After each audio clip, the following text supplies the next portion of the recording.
Good afternoon. Electrochemistry की आज की क्लास में कुछ अलग तरह के न्यूमेरिकल्स देखेंगे, जिसमें पहले क्वेश्चन ऐसा कुछ है। क्वेश्चन है आपका, how many grams of chlorine, कितने grams of chlorine can be produce by electrolysis of molten NaCl with current of 1 ampere for 15 minutes। ये आप पे क्वेश्चन है। आपसे बोल रहे हैं अगर हम क्या करें, मोल्टन NaCl के सॉल्यूशन का इलेक्ट्रोलिसिस करें। आपको पता है मोल्टन NaCl का इलेक्ट्रोलिसिस करेंगे, NaCl का इलेक्ट्रोलिसिस करोगे आप तो आपको Na+ और Cl- इंडिविजुअली ऑब्टेंड हो जाएगा, ये डिसोसिएट हो जाएगा। ये बहुत बढ़िया इलेक्ट्रोलाइट होता है, ठीक है। तो उसी का इलेक्ट्रोलिसिस कर रहे हो आप मोल्टन NaCl का। कब? जब 1 एम्पीयर करंट 15 मिनट के लिए फ़्लो कराया। 1 एम्पीयर करंट आपने 15 मिनट के लिए फ़्लो कराया, तो आपको देखना है कि जब हम मोल्टन NaCl का इलेक्ट्रोलिसिस करें किसी करंट से जो 1 एम्पीयर के लिए 15 मिनट के लिए फ़्लो हुआ, तो कितना ग्राम्स क्लोरीन प्रोड्यूस होगा, ठीक है। कितने ग्राम्स क्लोरीन एटम प्रोड्यूस होंगे। तो सिंपल सी बात है, आपको यहाँ फैराडे का फर्स्ट लॉ लगाना पड़ेगा, वही बताता है ये। चार्ज या करंट और amount of the substance deposit के बीच में रिलेशन, चार्ज या करंट और amount of the substance deposit के बीच में रिलेशन फैराडे का फर्स्ट लॉ बताता है। फैराडे का फर्स्ट लॉ लगाएंगे तो आपको पता है वो क्या होता है, W = ZI/T, ठीक है। आपको I देर का, T देर का, Z निकालना है। और Z आपको पता होना चाहिए, Z होता है इक्विवेलेंट मास अपॉन 96500 कूलम, मतलब 1 फैराडे। और इक्विवेलेंट मास खुद क्या होता है, molecular mass upon positive valency होता है, और यहाँ पे 96500। अब ध्यान से देखो, हम क्लोरीन की बात कर रहे हैं, क्लोरीन -1 होता है। यहाँ से देखो क्लोरीन -1 होता है, हमें गैस नहीं निकालनी, क्लोरीन -1 की बात करेंगे। तो मॉलिक्यूलर मास क्लोरीन का आपको पता होना चाहिए कितना होता है, 35.5 होता है, क्योंकि क्लोरीन का एटॉमिक नंबर 17 होता है और इसके बहुत सारे आइसोटोप्स होते हैं, तो इसलिए हम इसका एवरेज मास लेते हैं जो कि 35.5 है। वैलेंसी 1 ही होगी और यहाँ पे 96500 रख लेंगे। वैलेंसी देखिए कितनी है, 1 है, -1 है। हालांकि यहाँ माइनस+ से कोई फ़र्क नहीं पड़ता, तो ये चीज़ है। तो देखिए W, Z की वैल्यू ये पूरी है 35.5 अपॉन कितना, 96500, क्लियर। साथ में देखिए करंट कितना है, I आपका 1 एम्पियर है, और साथ में आपका टाइम कितना है, 15 मिनट है। पर क्योंकि सारी चीज़ें आपने SI में रखी हैं, ठीक है, तो मिनट को भी आप चेंज करोगे, क्योंकि ये चीज़ आपके ग्राम में आने वाली है, तो मिनट को सेकंड में रखो। चाहे SI सिस्टम हो चाहे CGS सिस्टम हो, भाई टाइम तो सेकंड में ही रहेगा। और 1 मिनट = 60 सेकंड होता है, तो 15 मिनट हुआ 15 × 60 सेकंड। ये तो पता है ना, 1 मिनट 60 सेकंड होता है, तो 2 मिनट हुआ 2 × 60, ऐसे 10 मिनट हुआ 10 × 60, ऐसे 15 मिनट हुआ 15 × 60। अब नाउ बस इसे मल्टीप्लाई करना है और आप लोगों को आंसर बताने, ठीक है। चेक करते हैं, आप लोग भी करिए।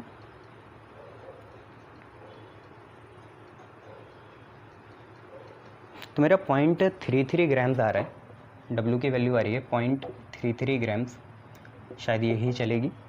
तो W की वैल्यू 0.33 ग्राम्स है, 3 और 3, ठीक है। 331 आ रहा था पर इतने से काम चल जाएगा। तो हमारा पहला आंसर तो ये हुआ क्वेश्चन का। चलो अब नेक्स्ट क्वेश्चन करते हैं।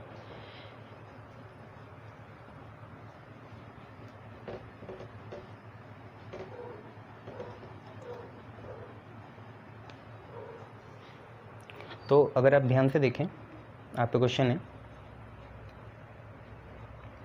कि how many ions of copper will be deposited by half Faraday of electricity through a through a aqueous solution of CuSO4, aqueous solution of CuSO4। आपसे ये क्वेश्चन बोल रहा है कि कितने आयंस कॉपर के डिपॉजिट हो जाएंगे कितनी इलेक्ट्रिसिटी से, हाफ फेरेडे से। ऑब्वियसली फेरेडे चार्ज की यूनिट होती है, पर मैंने आपको बोला था केमिस्ट्री में चार्ज और करंट को एक ही मानते हैं, करंट इज चार्ज पर सेकंड, ठीक है। तो हाफ फेरेडे से कितने आयंस डिपॉजिट होंगे, ठीक है, जब हम हाफ फेरेडे लगाएं किसमें, CuSO4 का एक सॉल्यूशन है एक्वस, तो उसमें हाफ फेरेडे जो हमारा करंट है या इलेक्ट्रिसिटी है, जो चार्ज है, उसे हम फ्लो करा दें CuSO4 के सॉल्यूशन में, तो ऑब्वियसली वो डिसोसिएट होगा। और तो हमें यही बताना है कि जब हमने हाफ फेरेडे अप्लाई करा इसके सॉल्यूशन में, CuSO4 के सॉल्यूशन में, तो कितने आयंस डिपॉजिट होंगे। तो कॉपर क्योंकि डी ब्लॉक से आता है तो हमें देखना पड़ेगा इसकी वैलेंसी कितनी है। तो अगर हम देखें CuSO4 जो होता है जिसमें सल्फेट तो 2- होगा, तो इसका मतलब कॉपर हमारे यहाँ पे सेकंड फॉर्म में होगा, क्यूप्रिक फॉर्म में होगा, ठीक है, Cu2+ फॉर्म में होगा। अब ध्यान से देखिए, आपको यहाँ से पता चल गया n की वैल्यू कितनी है, 2 है, और जितना इलेक्ट्रॉन होते हैं n की वैल्यू यहाँ पे 2 हो गई ना, Cu2+। अगर ये रिड्यूस भी होता है, क्योंकि हमें तो आयंस बताने, वैसे तो इसका रिडक्शन होता, इसको इलेक्ट्रॉन मिलता तो Cu2+ प्लस 2 इलेक्ट्रॉन मिलता Cu। तो डिपॉजिट तो एटम फॉर्म में ही होगा, आयंस फॉर्म में नहीं होगा। हाँ, वो अलग बात है कि आयंस पहले किस में कन्वर्ट होगा, एटम फॉर्म में कन्वर्ट होगा। कैसे, रिडक्शन से। तो हमें पता चल गया n की वैल्यू 2 है, यहीं से देखो 2 इलेक्ट्रॉन है, और यहाँ से भी आपको पता चल जाता है 2 इलेक्ट्रॉन लूज़ करें, यही देगा इसे अपना, ठीक है। तो 2 इलेक्ट्रॉन मिलेंगे, तो n की वैल्यू 2 हो गई। अब आपको पता है जितने इलेक्ट्रॉन उतने फेरेडे होते हैं 1 मोल के लिए, ठीक है। तो हम ये लिख सकते हैं for 1 mole, 1 mole of Cu2+ ion हो। हालांकि आप यही समझे ना, असली केमिस्ट्री तो ये है कि Cu2+ आयन नहीं होंगे, Cu एटम डिपॉजिट होंगे, पर ऐसे समझ के चलो, कोई फ़र्क तो पड़ने वाला नहीं है इनसे, पर केमिस्ट्री तुम सही पढ़े करो। तो 1 मोल ऑफ Cu2+ आयन है, ये भाई कितने फेरेडे लेगा, क्योंकि n 2 है तो 2 ही फेरेडे लगेंगे रिड्यूस होने के लिए। तो 1 मोल ऑफ Cu2+ आयन के लिए 2 फेरेडे लगेंगे। इतनी बातें क्लियर है, समझ में आया मैं जो बोलने चाह रहा हूँ आप लोगों को, कि CuSO4 टूटेगा, Cu2+ बनेगा, Cu2+ तो जमा नहीं होगा, जमा तो Cu फॉर्म ही होगी, एटम फॉर्म होगी, तो इसका रिडक्शन होगा। तो आपने देखा रिडक्शन में 2 इलेक्ट्रॉन की अदला बदली है, तो n की वैल्यू 2 आ गई, जितने इलेक्ट्रॉन उतना फेरेडे। तो मतलब अगर आप पे CuSO4 या Cu2+ आयन के 1 मोल हो तो उसके लिए 2 फेरेडे लगेंगे। अब किसी भी चीज़ का 1 मोल कितने एटम या कितने आयन कंटेन करता है, 6 × 10⁻23 Cu2+ के आयन कंटेन करेगा। इतनी बातें क्लियर है। 1 मोल किसी भी चीज़ का कितना करता है, एवोगाड्रो नंबर ऑफ आयन्स या एटम या मॉलिक्यूल के बराबर करता है या इलेक्ट्रॉन के बराबर करता है। आपको यहाँ से पता चला है स्टोइकियोमेट्री सबसे स्टैंडर्ड फॉर्म में 1 मोल 2 फेरेडे ले रहा है, n की वैल्यू 2 है, तो 2 फेरेडे इतने के बराबर है। तो हाफ फेरेडे बोला इन्होंने, हाफ मतलब 1/2 फेरेडे कितने आयन्स के बराबर होगा, तो लेटस से x आयन के बराबर होगा। क्लियर है इतनी बात। पहले स्टैंडर्ड फॉर्म बनाई, 2 फेरेडे 1 मोल के बराबर है, 1 मोल इतना आयन्स होता है 6 × 10⁻23, तो हाफ फेरेडे कितना होगा, तो let's say x ion, cross multiply करो, तो 2f × x बराबर f/2 × 6 × 10⁻23। क्लियर, f से f कैंसिल हुआ, अब आयन से आएंगे सीधा, तो x की वैल्यू कितनी आई, ये 2 भी नीचे जाएगा, नीचे पहले से 2 है तो 6/4 आ गया, 6/4 × 10⁻23, 6/4 होता है 3/2, 3/2 मतलब 1.5, तो आपका आंसर आएगा 1.5 × 10⁻23 आयन्स। इतने लगेंगे आप पे, 1.5 × 10⁻23 आयन्स लगेंगे। क्लियर, शाबाश, ठीक है। चलो नेक्स्ट देखो,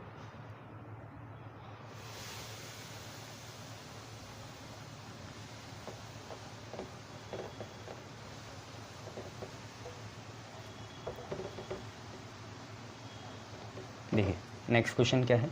नेक्स्ट क्वेश्चन आपसे बोल रहा है कि a solution of copper sulphate, a solution of copper sulphate, copper sulphate का एक्वा सॉल्यूशन होगा, इज़ इलेक्ट्रोलाइज, इसको इलेक्ट्रोलाइज करेंगे तो ऑब्वियसली ये डिसोसिएट होगा, ये भी NaCl के जैसे एक अच्छा इलेक्ट्रोलाइट है, ठीक है। Is electrolysed LyACd, electrolysed for 10 minute with current of 1.5 ampere. What is the mass of copper deposit ठीक है, मास ऑफ कॉपर डिपॉजिट। अब मैं आपको पुरानी बात बता दूं, एनोड में ऑक्सीडेशन होता है, रिडक्शन कैथोड में होता है, तो कॉपर डिपॉजिट होगा कैथोड में। इसका रिडक्शन ही होगा ना, क्योंकि कॉपर कटायन होता है, कटायन को इलेक्ट्रॉन मिले मतलब इसने गेन करे, तो रिडक्शन हुआ। रिडक्शन कहाँ होता है? कैथोड में होता है। आर सी याद आया? आर और सी, ठीक है, और ए और ओ, एनोड में ऑक्सीडेशन। तो आपको ये क्वेश्चन है, आपको बोल रहा है कॉपर सल्फेट का एक सोल्यूशन है, उस सोल्यूशन को हमने इलेक्ट्रोलिसिस करा with the application of 1.5 ampere current for 10 minutes. तो आपको बताना है कितना कॉपर डिपॉजिट हुआ होगा। तो पहले ही हमने एक बार वो इक्वेशन लिख ली थी कि कॉपर सल्फेट जब टूटेगा तो Cu2+ और SO4 2- बनेगा। यहीं से बात चलाते हैं। Cu2+ का रिडक्शन होगा, इसे 2 इलेक्ट्रॉन मिलेंगे और Cu एटम बनेगा। यही एटम जाके कैथोड में क्या हो जाएगा? डिपॉजिट हो जाएगा। आपको पता चला यहाँ पे अदला बदली कितने इलेक्ट्रॉन्स की हैं, तो उससे तो कोई लेना देना नहीं है। यहाँ पे सारी चीज़ें ये हैं कि यहाँ से आपको वो पता चल गया कि वैलेंसी कितनी है। देखो वैलेंसी 2 है, SO4 2- है ना, और ये CuSO4 है, ठीक है, इतना है, क्लियर। चलो, तो आपको वैलेंसी पता चल गई। वैलेंसी कितनी है? वैलेंसी आपकी कितनी है? यहाँ पे 2 इलेक्ट्रॉन है और 2+ है, तो 2 ही होगी वैलेंसी। पॉजिटिव नेगेटिव यहाँ देखते नहीं हैं, ठीक है। तो Z निकाल लेते हैं। Z होता है E/96500। E क्या होता है? मॉलिकुलर मास अपॉन कितना? वैलेंसी, और साथ में क्या? 96500। E की वैल्यू खोली, molecular mass by valency. Copper का मास आपको पता होना चाहिए 63.5 होता है, जहाँ तक होगा, ठीक है। नहीं तो आप लोग देख लेना कॉपर का कितना है। मैं 63.5 लेके चल रहा हूँ कॉपर का मास। अनसॉल्व क्वेश्चन है ये, मुझे याद था तो मैं 63.5 ही लेके चल रहा हूँ। आपको वहाँ पे पता होगा कितना होगा, मेरे अंदाजे में इतना ही आ रहा है। तो जेड की वैल्यू निकालते हैं। मॉलिकुलर मास है 63.5। देखिए वैलेंसी इसकी कितनी है? वैलेंसी इसके 2 है और ये है 96500। अब क्योंकि यहाँ पे मास निकालना है तो फैराडे का फर्स्ट लॉ लगेगा, जो होता है W = ZI/T। सब SI में लिखना, ठीक है। तो आप, अच्छा, करंट की पता है तुम्हें? CGS यूनिट क्या होती है? SI तो एम्पियर होती है, करंट की CGS क्या होती है पता है? फ्रैंकलिन तो नहीं होती, या ESU होती है, इलेक्ट्रोस्टैट यूनिट, वो कूलम की होती है, ठीक है। फ्रैंकलिन होती है, बेंजामिन फ्रैंकलिन है ना, उनके नाम पे। उन्होंने सबसे पहला, आपने देखा था मेरे इलेक्ट्रोस्टैटिक सीरीज़ में, उन्होंने ही सबसे पहला बलून एक्सपेरिमेंट करा था, काइट वाला एक्सपेरिमेंट भी उन्होंने ही करा था, तो उसके बेस पे। तो Z की वैल्यू आपने डाली 63.5, साथ में 2 है, साथ में 96500 है। देखिए करंट आपको दे रखा 1.5 एम्पियर लिख लिया, और टाइम आपका है 10 मिनट। तो मिनट में नहीं करेंगे इसे, सेकंड में कन्वर्ट करेंगे, तो 60 लगाना पड़ेगा। 1 मिनट के लिए 60, तो 10 मिनट के लिए भी 10 × 60। ना इसे कैलकुलेट करिए और आंसर बताइए।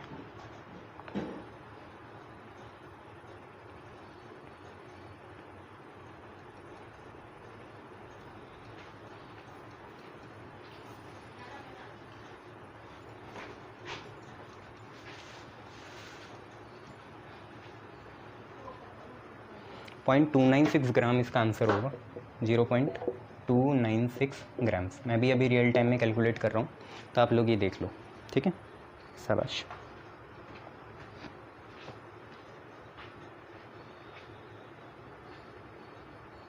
चलिए नेक्स्ट क्वेश्चन करते हैं।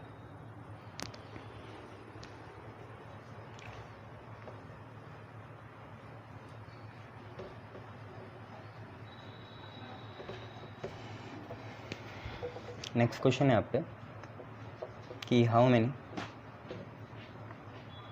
coulombs are required to produce 40 grams of aluminium from molten Al2O3। ऐसे क्वेश्चन हमने 2-3 करे हैं पहले, रिवाइज हो जाएगा आपका। एटॉमिक मास दे रखा है इन्होंने एल्यूमिनियम का 27 ग्राम पर मोल। क्वेश्चन है कि कितने कुलम्स चार्ज लगेगा ताकि हम 40 ग्राम एल्यूमिनियम प्रोड्यूस कर पाएँ मोल्टन Al2O3 से। अब आपको पता है एल्यूमिनियम पॉजिटिव होगा तो उसका रिडक्शन होगा।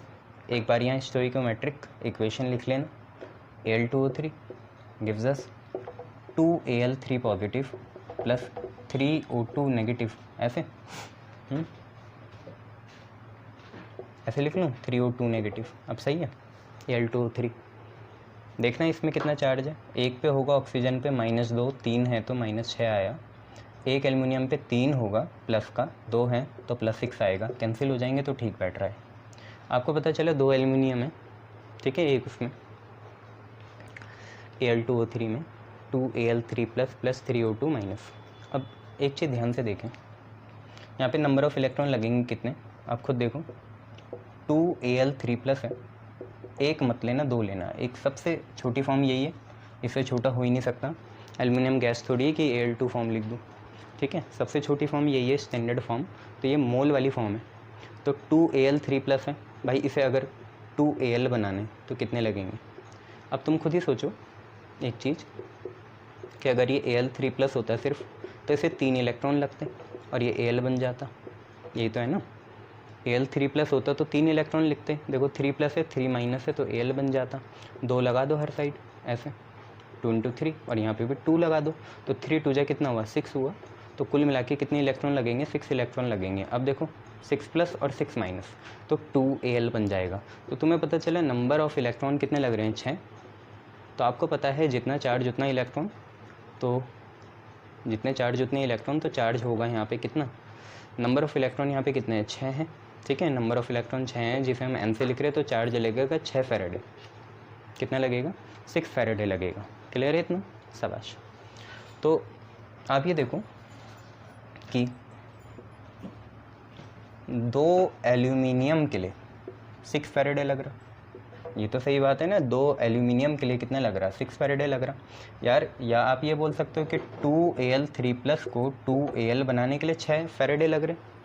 तो एक काम करते हैं, क्योंकि मॉलिक्यूलर मास या एटॉमिक मास हमें एक ही एल्यूमिनियम का दे रखा, तो 2 से 2 कैंसिल करते हैं, तो यहाँ Al3 प्लस बना, यहाँ Al बना और यहाँ 3 फैराडे लगे।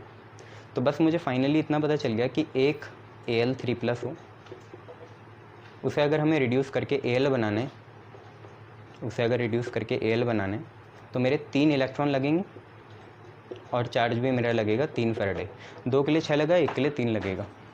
अब सिंपल सी बात है, देखो एक एल्यूमिनियम का मास कितना होगा, एक एल्यूमिनियम का मास उतना होगा 27 ग्राम्स। क्लियर है इतना। तो कुल मिला के बात ये पता चली, यहाँ पे एल्यूमिनियम 3 प्लस लिखते हैं या एल्यूमिनियम ही लिख लो, और यहाँ पे हम चार्ज लिखते हैं। तो आपको ये पता चला कि जब एक एल्यूमिनियम था जिसका मास, मॉलिक्यूलर मास 27 ग्राम्स होता है, क्योंकि देखो मोलर इक्वेशन है तो यहाँ मॉलिक्यूलर मास ही लेते हैं, तो एक एल्यूमिनियम में 27 ग्राम्स मिलता है हमें, और उसके लिए चार्ज कितना लगता है, चार्ज लगता है 3 फैराडे, तो हमें पूछा हुआ है 40 ग्राम में कितना चार्ज लगेगा। तो सिंपल सी बात है, यूनिटरी मेथड, यहाँ 40 ग्राम रखेंगे और यहाँ x फैराडे रख लेंगे। x फैराडे में ही रखोगे ना, ये रहा x फैराडे में रख लिया। अब काटो पीटो इसे, कैसे भी करो, x की वैल्यू निकालो। तो x की वैल्यू क्रॉस मल्टीप्लाई करके कितनी आएगी, देखो x के साथ 27 जाएगा, 40 के साथ कौन जाएगा, 3 जाएगा, ठीक है, 3 9 जा 27, x की वैल्यू आई 40/9, पर ये बच्चे आपकी फैराडे में आएगी। देखो x किस में, फैराडे में है, तो x की वैल्यू कितनी में आई, फैराडे में आई। सर अभी फैराडे से फैराडे कैंसिल नहीं हुआ, नहीं, हमने बस न्यूमेरिकल वैल्यूज़ को सॉल्व करा, यूनिट्स कैंसिल नहीं हुई, ठीक है।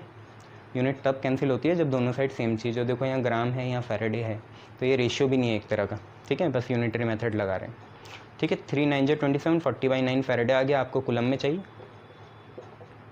तो आपको पता है 1 फैराडे जो होता है, सिर्फ ये 1 फैराडे होगा, 96500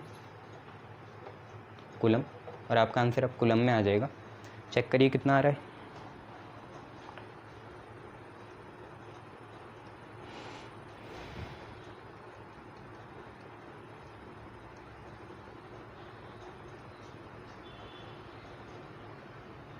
तो आपका आ रहा है 42 और 4/8, 42 और 4/8 इतना कूलम लगेगा यार, ठीक है, 42 और 4/8।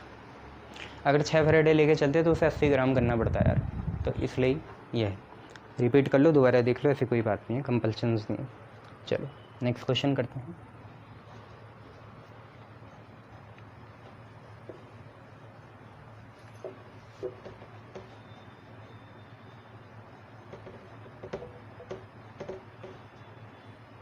देखो नेक्स्ट क्वेश्चन क्या है, how much weight Wt of mercury Hg will be produced by electrolyzing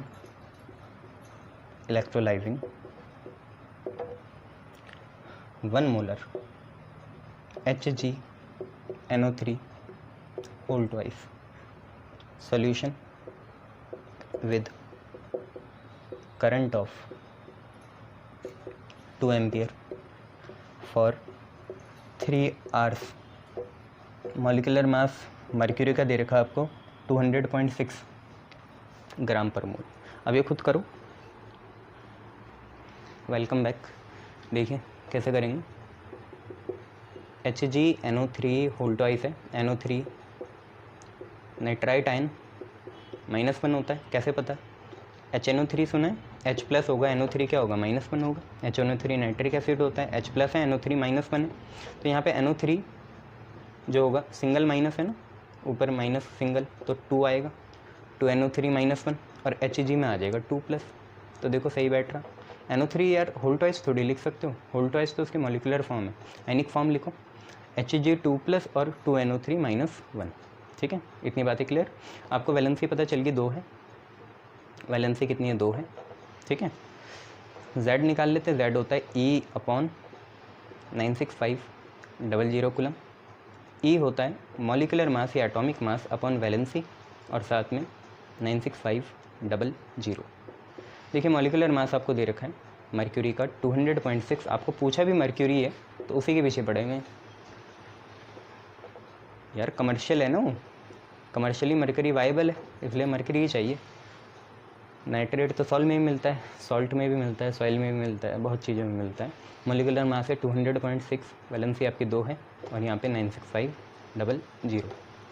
चलिए तो लगाते हैं फैराडे का फर्स्ट लॉ। वही बताता है हमें चार्ज, टाइम और मास के बीच में रिलेशन या गिवन वेट के बीच में रिलेशन। W = ZIT फैराडे के पहले लॉ ने बोला।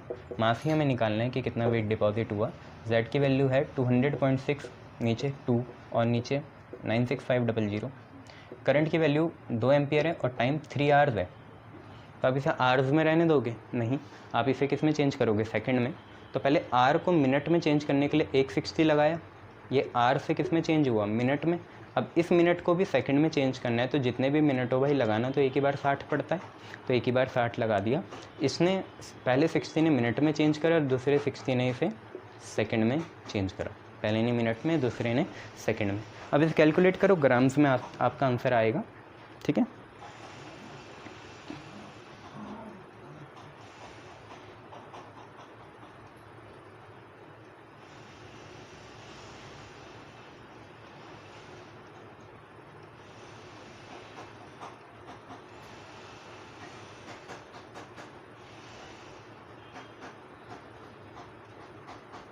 तो आपका 22.4 ग्राम्स आ रहा होगा, चेक करना। 22.4 ग्राम्स ये आपका आंसर होगा। ठीक है, 22.4 ग्राम्स। क्लियर? शाबाश। चलिए दूसरा क्वेश्चन करते हैं।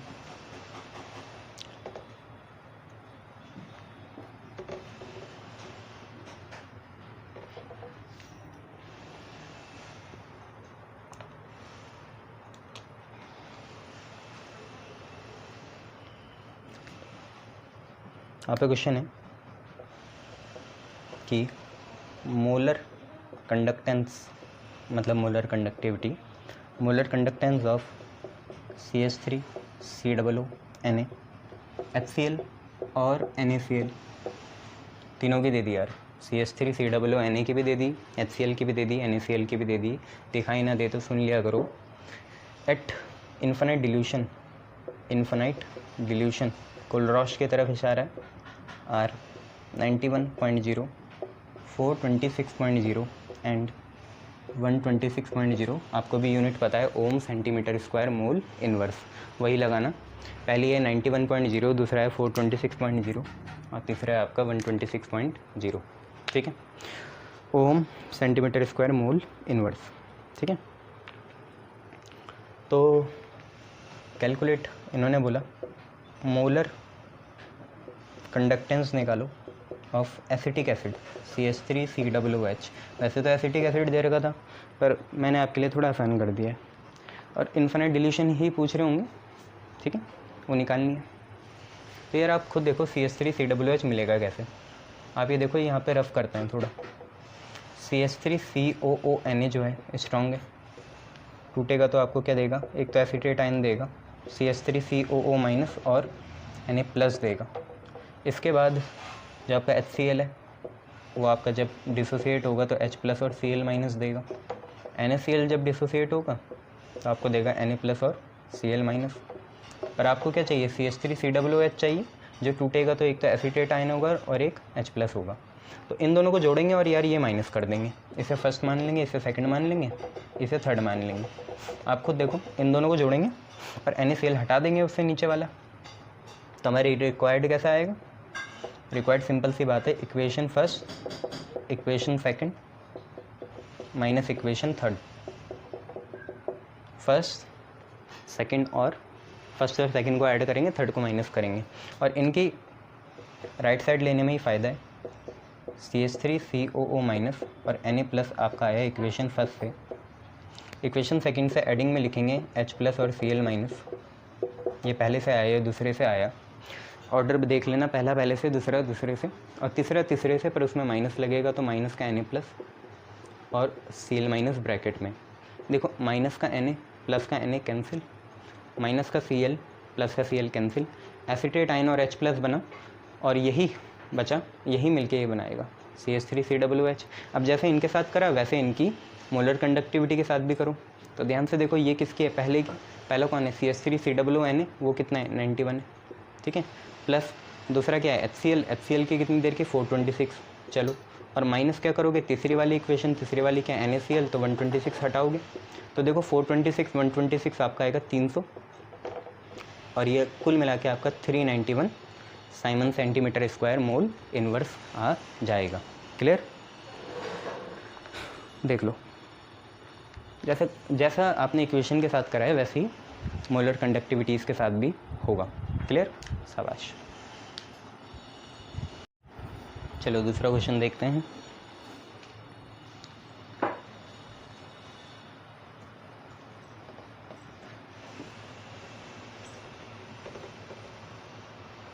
देखो क्वेश्चन आपसे कह रहा है कि molar conductivity of 0.025 mole per litre methanoic acid, मिथानोइक पता है HCOOH, मिथ मतलब एक ही कार्बन हो, वही कार्बन कौन से ग्रुप का होगा, एसिटेट ग्रुप का होगा। एसिटेट तो नहीं बोलोगे, ओइक एसिड ग्रुप का होगा, कार्बोक्सिलिक एसिड ग्रुप का होगा COOH। तो molar conductivity of 0.025 mole per litre methanoic acid is 46.1 siemens centimetre square mole inverse. 46.1 siemens centimetre square mole inverse. Calculate its degree of dissociation, calculate its degree of dissociation जो कि आपका alpha होता है, and dissociation constant Ka। DOD भी निकालनी है और Ka भी निकालना है, ठीक है, निकल जाएगा। देखो कुछ चीज़ गिवन है lambda of H+ at infinite dilution, molar वाला H+ है ये, M+ नहीं है। Lambda of H+ at infinite dilution दे रखा है आपको 349.6 siemens centimetre square mole inverse, और lambda infinity of acetate ion CH3COO- ये भी आपको दे रखा है 54.6। ये दोनों चीज़ें आपको दी है, ठीक है।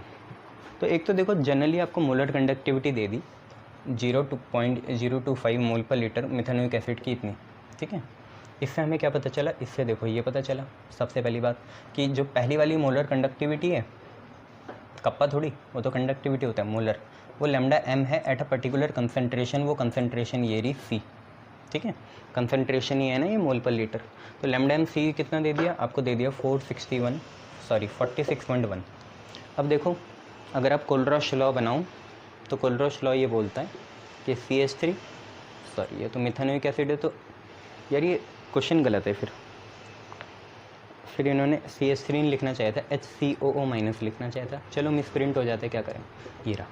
तो जो हमारा मिथेनोइक एसिड है, इसके इन्फिनिट डिल्यूशन में हम कोलरॉस लॉ से डिसोसिएशन करते हैं, तो क्या मिलेगा, एक तो तुम्हें मिलेगा H+, एक मिलेगा COO माइनस, ठीक है, H+ और COO माइनस,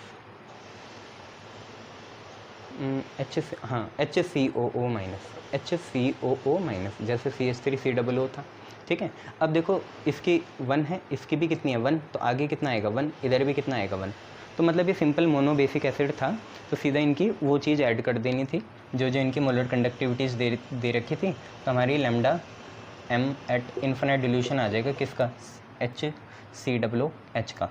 उसे अभी मैं HCOOH नहीं लिख रहा है, सिर्फ लैम्डा m इन्फिनिटी लिख रहा हूँ, ताकि ये और ये एक जैसे दिखें, ठीक है। तो कैसी आएगी, ये और ये एक ही चीज़ है बच्चों, है ना। लैम्डा H+ का कितने दे रखा, 349.6 दे रखा, और HC फॉर्मेट होता है ना ये, HCOO माइनस आयन का दे रखा 54.6।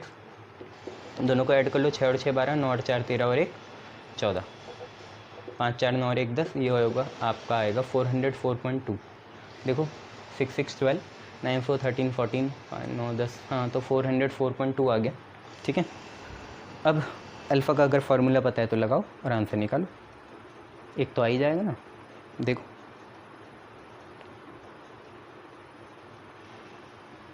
तो अल्फ़ा पता है, अल्फ़ा क्या होता है, degree of dissociation lambda m at particular concentration, और नीचे लैम्डा m एट इन्फिनिटी, यही होता है ना। अल्फ़ा बहुत कम आना चाहिए, ये चीज़ ऊपर रखोगे तो अल्फ़ा तो 100 200 में जाएगा, अल्फ़ा तो 1 से कम होता है। 46.1 और 404.2, देखो कितना आ रहा है,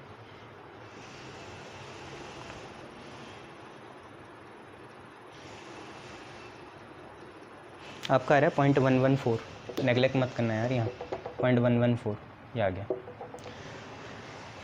अब Ka निकालने, तो Ka तुम्हें पता होता है C⁴/1 - अल्फ़ा होता है। नेगलेक्ट कब करते हैं, जब 0.0 दोबारा आए, यहाँ पे कहाँ है 0.1 है ना, यहाँ 0.005 आए तब करते हैं।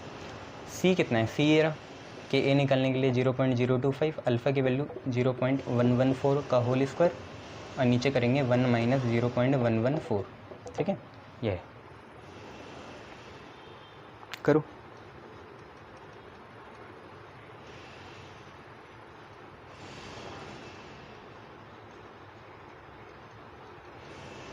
तो नीचे वाला तो 0.886 है, ये जब कटेगा तो 0.886 आ जाएगा।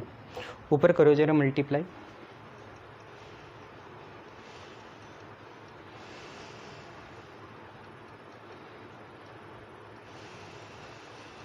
आपका आ रहा है 0.00036, 0.00036 इतना आ रहा है, ठीक है। तो ये आपकी Ka की वैल्यू हो जाएगी। तो इसे 3.6 × 10⁻⁻4 भी लिख सकते हैं, 1 2 3 4, 3.6 × 10⁻⁴ भी इसे लिखा जा सकता है। दोनों चेक कर लो, ठीक है, आगे बढ़ते हैं फिर। क्लियर, शाबाश। अब देखो आगे,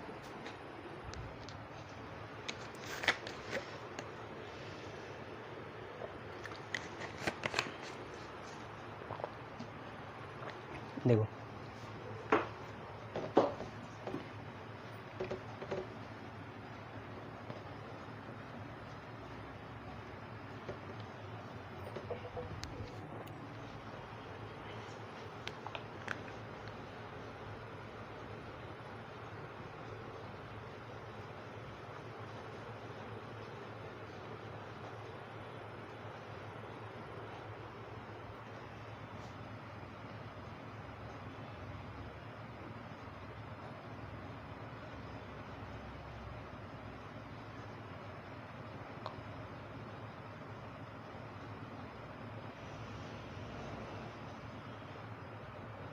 ठीक है, यहाँ पे क्वेश्चन है कि if current of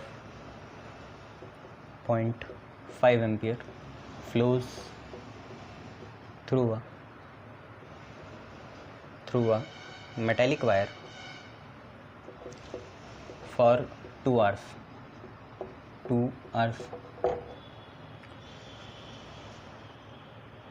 then how much electron will flow through wire, ये ठीक है। कितने इलेक्ट्रॉन फ्लो होंगे, आपसे बोल रहा कि एक मेटेलिक वायर में 2 घंटे के लिए इतना करंट फ्लो कराते हैं, एक मेटेलिक वायर में 2 घंटे के लिए इतना करंट फ्लो कराते हैं, तो कितने इलेक्ट्रॉन्स फ्लो होंगे, ये आपसे क्वेश्चन पूछ रहा है। तो तुम्हें पता है Q is equal two plus minus NE होता है, ये है ठीक है।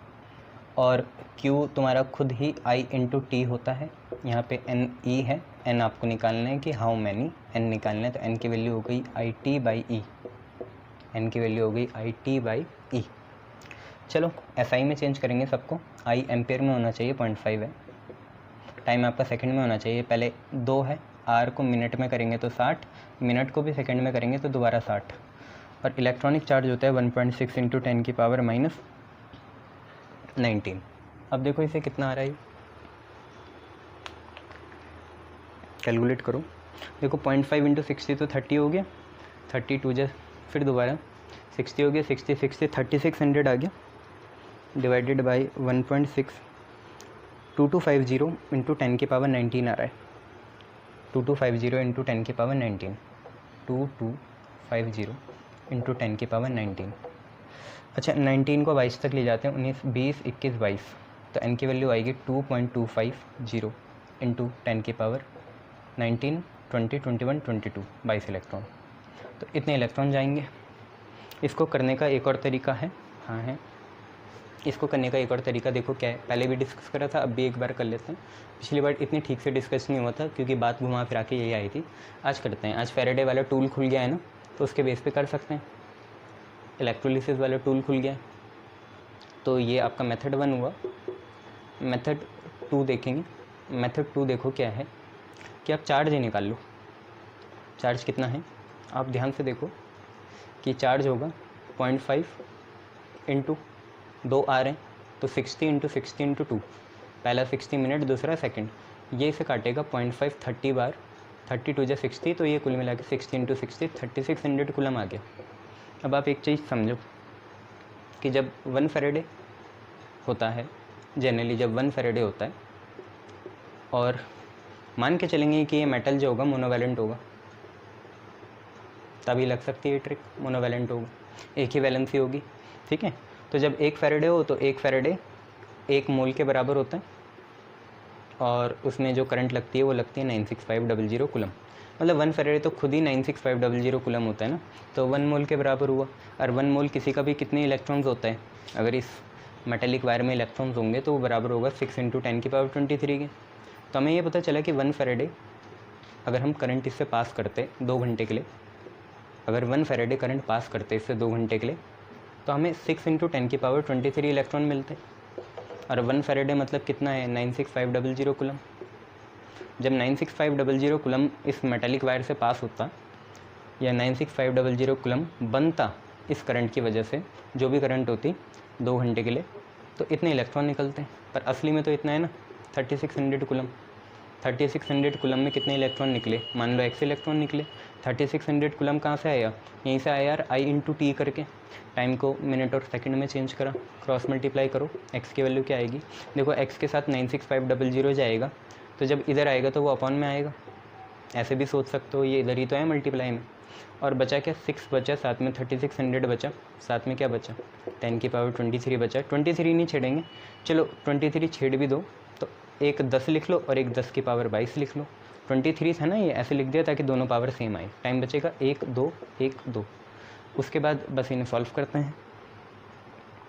सॉल्व करेंगे तो देखते हैं यार, दाव सही बैठा तो ठीक है। 360 इंटू 6 डिवाइडेड बाई 965, हाँ तो 2.2 ही आ रहा है यार, 2.23 आ रहा है। एक्स की वैल्यू 2.23 इंटू 10 की पावर 22 आ गई। तो दोनों मेथड से कर सकते हैं इसे, है ना, चाहे मोल कंसेप्ट से कर लो चाहे वैसे कर लो, आंसर वही आएगा। क्लियर, शाबाश। चलो नेक्स्ट क्वेश्चन देखते हैं।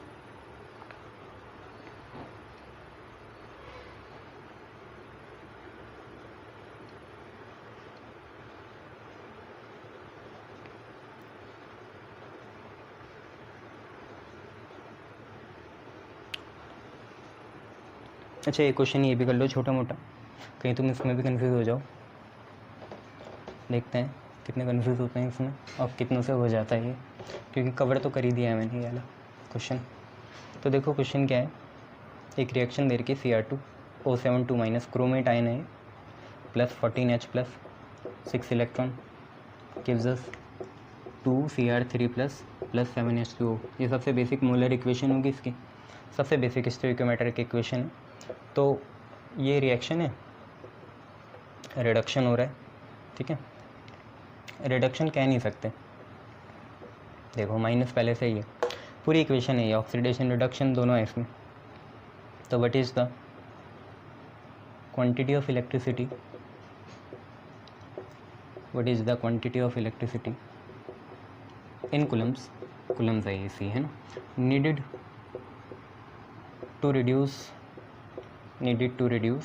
1 mole of chromate ion Cr2O7 2 minus ion.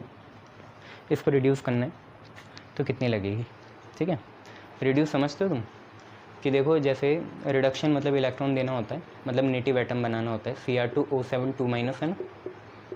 अब ध्यान से देखो, इससे देखो 2 क्रोमियम है तो तुम्हें इसे 2Cr बनाना है। पहले यहाँ पे इसकी ऑक्सीडेशन स्टेट देखो, मान लो Cr की x होती तो ऐसे 2 हैं तो 2x होगी। Cr की अगर तुम x मान रहे हो ऑक्सीडेशन स्टेट या ऑक्सीडेशन नंबर, तो 2 हैं ऐसे तो 2x होगी प्लस 7 किसका, ऑक्सीजन का, और हर एक ऑक्सीजन पे कितना होता है, -2 होता है, ठीक है। Cr का x मान लिया, ऐसे 2 हैं तो 2x प्लस 7, O का -2, और ऊपर कितना चार्ज है कुल मिला के -2 है तो वो इधर आएगा। देखो ये -14 हुआ, -14 हुआ, उधर जाके +14 होगा, प्लस का 14 और माइनस का 2 बनाएगा प्लस का 12, 2x की वैल्यू 12 आई, x की वैल्यू 6 आएगी, ठीक है। तो क्रोमेट आयन +6 है, क्रोमेट आयन हर एक का कितना है +6, और 2 Cr बन रहे हैं, तो कुल मिला के तुम ये मान सकते हो ना 2 है, क्रोमियम कितने मिला के हैं 2 हैं ये।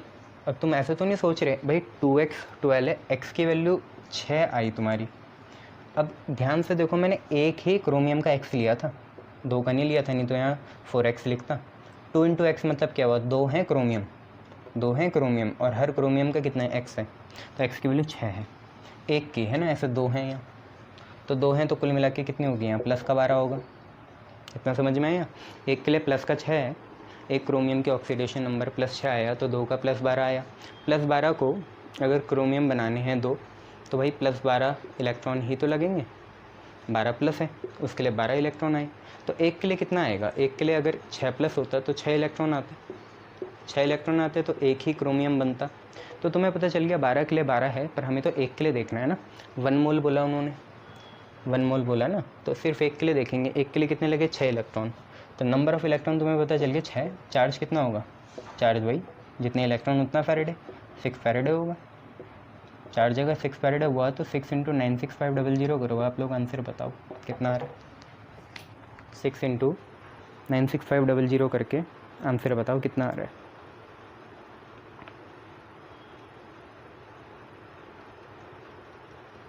आपका आ रहा है 5,79,000, 5,79,000 कूलम्स, इतना आ रहा है 5,79,000 कूलम, ठीक है।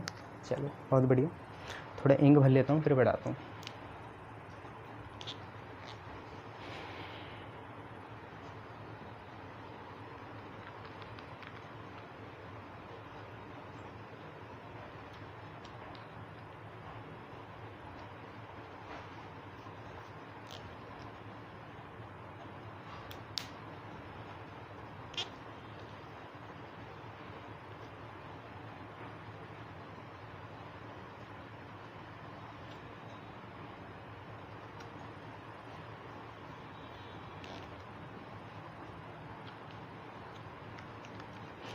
चलिए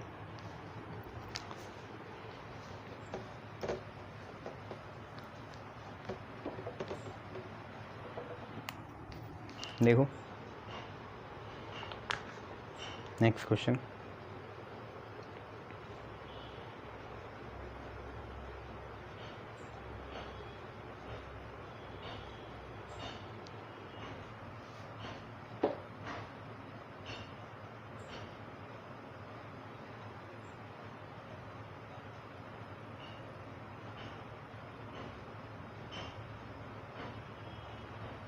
आपका क्वेश्चन है कि silver is electro deposit is an application of electrochemistry. Deposit नहीं सुनते तुम लोग, इलेक्ट्रोलिसिस से डिपॉजिट होता है वही है। तो सिल्वर डिपॉजिट हुआ भाई, ठीक है, on a metallic vessel, galvanisation के जैसा।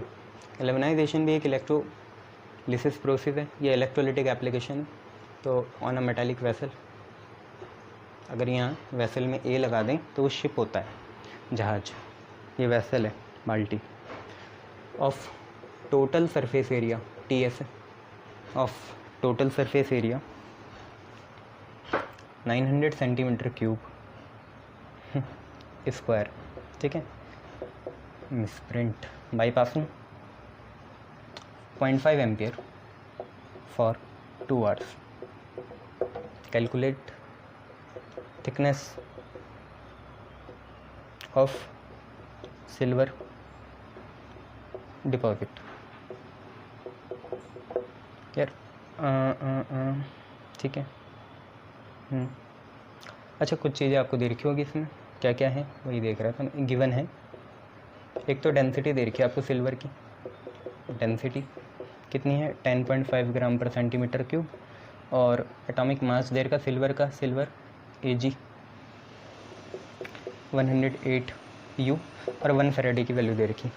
तो क्वेश्चन ध्यान से देखो, आपसे बोलना चाह रहा है कि कितना सिल्वर डिपॉजिट होगा किसी मेटालिक वेसल में जिसका टोटल सरफेस एरिया कितना है? 900 सेंटीमीटर स्क्वायर है। वैसे तो क्यूब दे रखा था, कोई बात नहीं।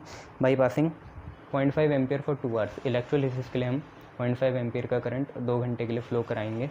तो इलेक्ट्रोलिसिस की वजह से सिल्वर क्या होगा? डिपॉजिट होगा किसी वेसल में जिसका total surface area 100 centimetre square है। अब ये याद रखना, सरफेस में ही चिपकेगा वो, ऐसे नहीं कि अंदर जा रहा, बल्क में नहीं जाएगा, वॉल्यूम में नहीं जाएगा, सिर्फ ऊपर ऊपर चिपकेगा, ठीक है। जैसे आइसक्रीम होती है ना, कैंडी बार, चोको बार, तो ऊपर ऊपर रहती है ना चॉकलेट, वैसे। Thickness of the silver deposit, कितना मोटा सिल्वर जमा होगा, डेंसिटी दे रखी है, दे रखी। तो पहले वॉल्यूम निकाल लो, मास इंटू डेंसिटी से, वेट तुम्हें मिल जाएगा W = ZIT से, और वहाँ से कर लेना फिर, तब तो आसान हो जाएगा। करो, मास निकालो ना इसको, कर लो, करें, चलो देखो एक काम करेंगे हम। क्वेश्चन ऐसा है कि पहले तो ये देख लेते हैं कि कितना सिल्वर डिपॉजिट हुआ, फिर उसके थिकनेस निकालेंगे। तो W = ZIT, ठीक है। Z होता है E/96500 into I into T। W = ZIT, Z की वैल्यू E/96500। ये होता है मॉलिक्यूलर मास बाय वैलेंसी। या सिल्वर तो सिंगल वैलेंसी का होता है ना, Ag+, तो सिल्वर की वैलेंसी कितनी होगी? +1 होगी। मॉलिक्यूलर मास सिल्वर का 108, करंट कितना है? 0.5 एम्पियर। कितने घंटे के लिए? 2 घंटे के लिए। तो R को पहले मिनट में, मिनट को फिर सेकंड में, 60 और ये आ गया 96500। और वैलेंसी, यार ये वॉल्यूम नहीं है, वैलेंसी है। वैलेंसी कितनी होती है सिल्वर की? 1 होती है, Ag+। तो ये बताओ कितना आ रहा है, चेक करके बताओ। यार है 4.3003 ग्राम। ये कुल मिला के 4.03 ग्राम आ गया, पूरा 4.03 ग्राम आ गया, ठीक है। मास आ गया, ठीक है। डेंसिटी दे रखी तो वॉल्यूम निकाल लेते हैं। वॉल्यूम होता है कितना? Mass into density. भूल गए? डेंसिटी क्या होता है? डेंसिटी होता है मास बाई वॉल्यूम। हाँ, मैंने गलत लिखा, तो वॉल्यूम होगा मास बाई डेंसिटी, ठीक है। तो वॉल्यूम निकाल लेते हैं यार। वॉल्यूम होगा मास बाई डेंसिटी। वॉल्यूम किस चीज़ की निकालना चाह रहे हो? वॉल्यूम वही जो डिपॉजिट हुआ उसकी, क्योंकि उसका एरिया तो उतना ही होगा जितना वेसल का एरिया है। जो सिल्वर डिपॉजिट होने वाला है वो मान के चलेंगे पूरी तरीके से डिपॉजिट होगा। तो सिल्वर पूरे टोटल सरफेस एरिया में डिपॉजिट होगा, पर उसकी वेसल जितनी थिकनेस नहीं होगी, उसकी अपनी कुछ थिकनेस होगी। वेसल 10 सेंटीमीटर का हो तो सिल्वर 10 सेंटीमीटर का थोड़ी होगा, कितने का होगा देखेंगे, पर उसका एरिया तो उतना ही रहेगा। गिलास में पानी भरते हो तो थिकनेस या हाइट ही तो चेंज होती है, एरिया तो उतना ही रहता है। तो मास इंटू डेंसिटी आ गया, वॉल्यूम मास अपॉन डेंसिटी। मास देखो कितना दे रखा? 4.03। डेंसिटी देख लेना है, ग्राम पर सेंटीमीटर क्यूब में होती है 10.5। क्यों? सॉलिड स्टेट नहीं पढ़ा था, इतनी आती है। 10.5 7.63 तो 4.03 10.5 करोगे तो आपकी वॉल्यूम सेंटीमीटर क्यूब में कितनी आएगी, क्योंकि ये भाई ग्राम पर सेंटीमीटर क्यूब में है और वो ग्राम में है, तो ग्राम अपन ग्राम पर सेंटीमीटर क्यूब आएगा। सेंटीमीटर क्यूब में कितना 0.38, तो 0.38 सेंटीमीटर क्यूब आपका आ गया। अब आपको थिकनेस निकालनी है, तो वॉल्यूम ये भी तो लिख सकते हैं, ध्यान से देखो, area into thickness, area into thickness. Volume लिख नहीं सकते ऐसे। वॉल्यूम क्या होता है, सेंटीमीटर का क्यूब, एरिया क्या होता है, सेंटीमीटर का स्क्वायर, और थिकनेस क्या होता है, सेंटीमीटर। तो सेंटीमीटर इंटू सेंटीमीटर स्क्वायर कितना होगा, सेंटीमीटर का क्यूब होगा, जो कि वॉल्यूम है। तो वॉल्यूम होता है एरिया इंटू थिकनेस। थिकनेस क्या हुई, थिकनेस क्या हुई, थिकनेस हुआ वॉल्यूम बाई एरिया, थिकनेस हुआ वॉल्यूम बाई एरिया। वॉल्यूम देखो कितनी है, 0.38 है। एरिया देखो कितना है, एरिया दे रखा है टोटल सरफेस एरिया 900। इनको सॉल्व कर दो, 0.38 बाई 900 आंसर आ जाएगा आपका। रहा 4.22 इंटू 10 की पावर -4। पावर देख लेना यार आप लोग, 4.22 इंटू 10 की पावर -4, या 4.22 इंटू 10 की पावर -4 सेंटीमीटर में। क्लियर, ये 4.22 इंटू 10 की पावर -4 किसमें, सेंटीमीटर में।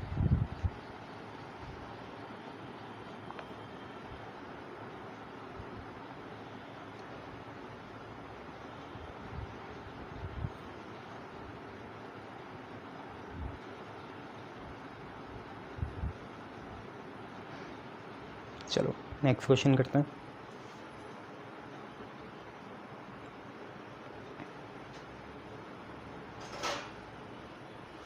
चलो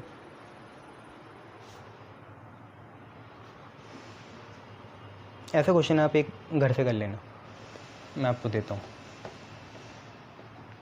सेम क्वेश्चन।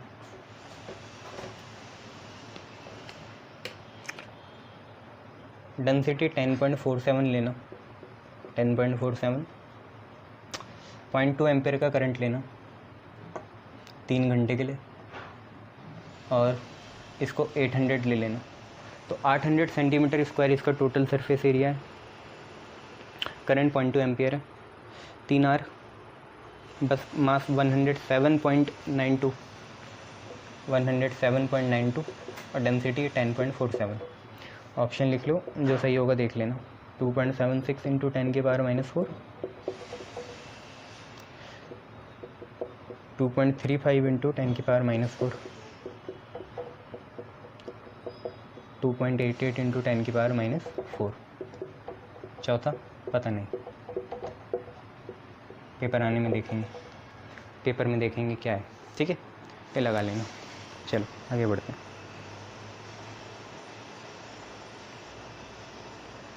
देखो नेक्स्ट क्वेश्चन क्या है,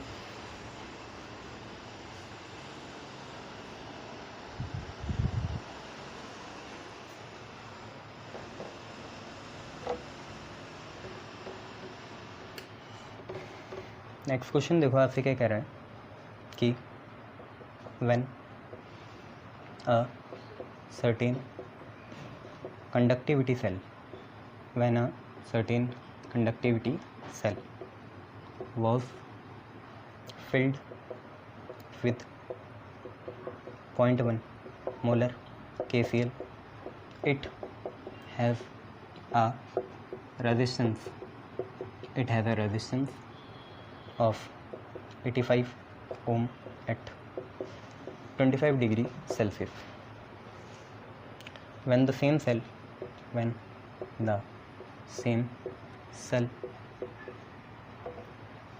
was filled with aqueous solution of 0.052 molar unknown electrolyte,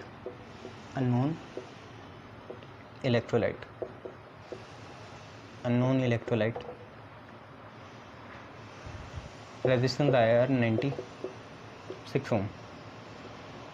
तो आपको बताना है calculate lambda M molar conductivity of unknown की मोलर कंडक्टिविटी निकालनी है आपको, ठीक है। आपको स्पेसिफिक कंडक्टिविटी कप्पा दे रखी है, कप्पा ऑफ 0.1 m KCl आपको दे रखी है 1.29 इंटू 10 की power -2 ohm inverse centimetre inverse या साइमन सेंटीमीटर इनवर्स, ये आपके क्वेश्चन है। क्वेश्चन बोल रहा है कि जब किसी पर्टिकुलर कंडक्टिविटी सेल को हम 0.1 मोलर KCl के इलेक्ट्रोलाइट से फिल्ड कर देते हैं तो 25 डिग्री सेल्सियस में उसका रेजिस्टेंस कितना आता है, 85 ओम आता है। ठीक है, KCl में 85 ओम आता है, पर अगर उसमें अब कोई हम अननोन इलेक्ट्रोलाइट लगा दें तब उसका आता है यार 0.052, रेजिस्टेंस भी दे रखा उसका अननोन का, तो लैम्डा एम निकालना है। तो यहाँ पे एक चीज़ कांस्टेंट रहेगी, अगर आप लोगों को याद हो क्या चीज़ है वो जो कांस्टेंट रहती है। आप इलेक्ट्रोलाइट ही तो चेंज कर रहे हो, सेल के डायमेंशन थोड़ी चेंज हुए, मतलब सेल कांस्टेंट तो फिक्स रहेगा, L/A फिक्स रहेगा। ऊपर वाले से निकालो, नीचे में यूज़ कर लो, क्योंकि ऊपर वाले में आपको कप्पा दे रखा है, मोलैरिटी दे रखी है, रेजिस्टेंस दे रखा है, तो लगाओ। कप्पा क्या होता है, 1/R × L/A। कप्पा पता है ना, भूल गए? कप्पा कंडक्टिविटी नहीं होती सिग्मा के जैसे जैसे फिजिक्स में होती है, तो कप्पा कितना होता है 1/R × L/A। भाई ρ/A/L नहीं होता, तो 1/R × L/A, 1/R ये, और कप्पा आपको दे रखा है KCl का ये रहा, तो निकालो उसका वो L/A निकाल लोगे। फिर मैंने तुम्हें बोला था उसका तुम्हें निकालनी नहीं है मोलर कंडक्टिविटी, तो क्यों निकाल रहे हो। उसके बाद दूसरे का है कि आपको इतनी उसकी मोलैरिटी दे दी तो आपको उसका लैम्डा एम निकालना है, तो लैम्डा एम होता है कप्पा × 1000 बाई मोलैरिटी। मोलैरिटी तुम्हें दे रखी है, कप्पा निकालना पड़ेगा तुम्हें। कप्पा उससे ही आएगा 1/R L/A। L/A तुम ऊपर से निकालो, यहाँ से निकल जाएगी चीज़ें।